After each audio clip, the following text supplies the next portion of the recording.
Assalamualaikum warahmatullahi wabarakatuh. Alhamdulillah, kita jumpa lagi. Semoga anak-anak sudah bersedia untuk belajar pada hari ini. Hari ini kita akan mengenali kata pinjaman bahasa Inggeris di bawah bidang Jawi. Tema pembelajaran hari ini ialah sains dan teknologi.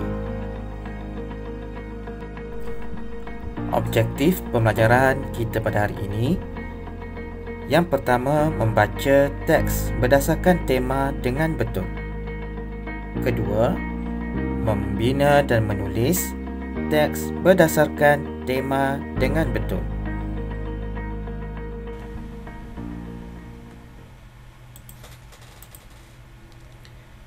Okey, seterusnya kita lihat. Perkataan yang dipaparkan ini merupakan perkataan istilah pinjaman bahasa Inggeris. Istilah pinjaman bahasa Inggeris. Ada 5 perkataan yang diberikan. Yang pertama sekali, untuk bantu anak-anak boleh lihat kepada pergerakan anak panah.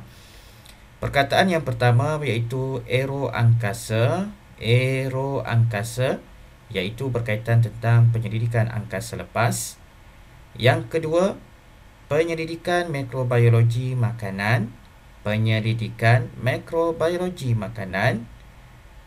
Gambar yang ketiga, teknik Haifer, iaitu teknik pembuatan makanan selain daripada penggunaan rumput. Gambar yang keempat, lingkungan pembelajaran virtual. Lingkungan pembelajaran virtual sama seperti apa yang kita belajar sekarang ni, iaitu pembelajaran secara maya. Dan gambar yang terakhir, automasi. Automasi iaitu berkaitan tentang industri pembuatan kenderaan. Okey. 5 perkataan ini merupakan perkataan pinjaman bahasa Inggeris. Kita teruskan kepada slide yang seterusnya. Seterusnya, Ustaz akan bacakan petikan berkaitan tentang forensik di Malaysia. Forensik di Malaysia. Forensik merupakan satu bidang kerjaya yang terdapat di Malaysia. Unit ini membantu pihak berkuasa menyelesaikan isu jenayah yang berlaku di negara ini.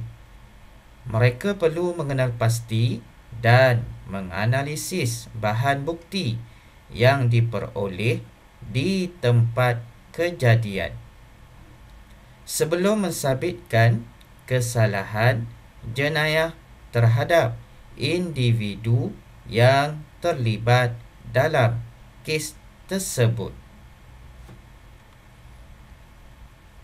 Terdapat beberapa jabatan yang terlibat dengan bidang forensik di Malaysia. Antaranya Kementerian Kesihatan, Polis Diraja Malaysia serta Jabatan Bomba dan Penyelamat.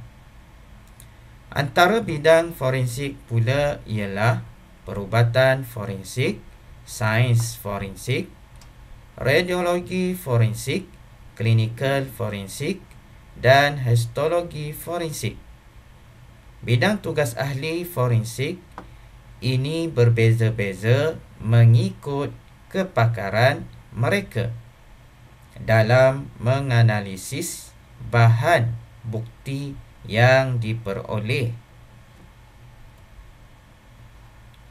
Contoh kes yang dikendalikan oleh forensik ialah pembunuhan, kecurian, pembuangan bayi dan pengedaran dadah. Kes ini akan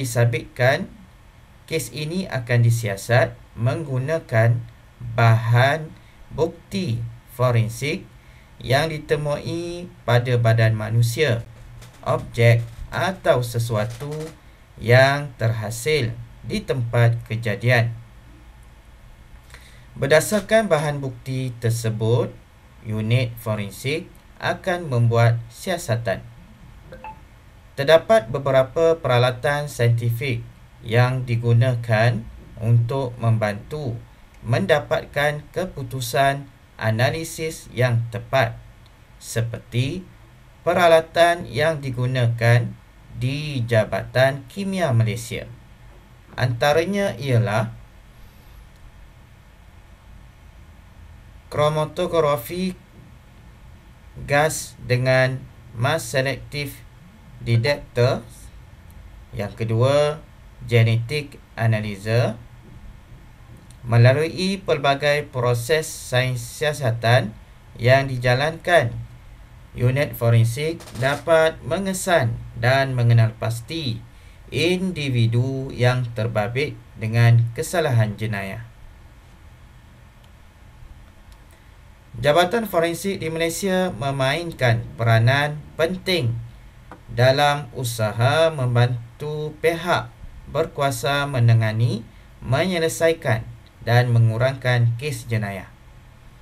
Secara tidak langsung, mereka turut membantu meningkatkan keharmonian dan kestabilan negara agar masyarakat hidup aman dan sejahtera.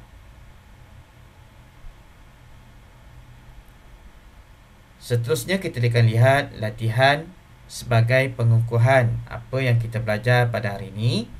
Ustaz harap teks yang telah dibacakan dapat difahami dan didengar dengan baik untuk membantu anak-anak menjawab ataupun menyelesaikan latihan yang diberikan. Sebelum itu kita lihat arahan jawab soalan yang akan diberikan. Pastikan ditulis dan dijawab di dalam buku tulis G6. Pastikan hari, tajuk, tarikh ditulis. Di bahagian akhir hasil kerja tulis nama penuh dan kelas. Dan akhirnya screenshot hasil kerja dan upload dalam link yang diberikan ustaz nanti. Latihan yang pertama iaitu merumikan perkataan di bawah, iaitu perkataan pinjaman bahasa Inggeris di bawah. Rumikan perkataan tersebut. Dan ustaz peringatkan lagi sekali, pastikan hari, tajuk dan tarikh ditulis di dalam latihan yang kamu buat. Latihan yang kedua iaitu jawab soalan berdasarkan petikan forensik di Malaysia. Jawab soalan berdasarkan petikan forensik di Malaysia. Anak-anak dapat ulang balik apa yang telah pun diterangkan ustaz pada teks bacaan yang diberikan sebentar tadi untuk membantu anak-anak menjawab soalan yang diberikan. Akhir kata, waspadalah ketika ibadah sudah mulai malas dan maksiat mulai sering dilakukan. Kerana itu adalah petanda mulai pudarnya perhatian Allah kepada kita. InsyaAllah kita jumpa lagi pada kelas yang akan datang. Assalamualaikum warahmatullahi wabarakatuh.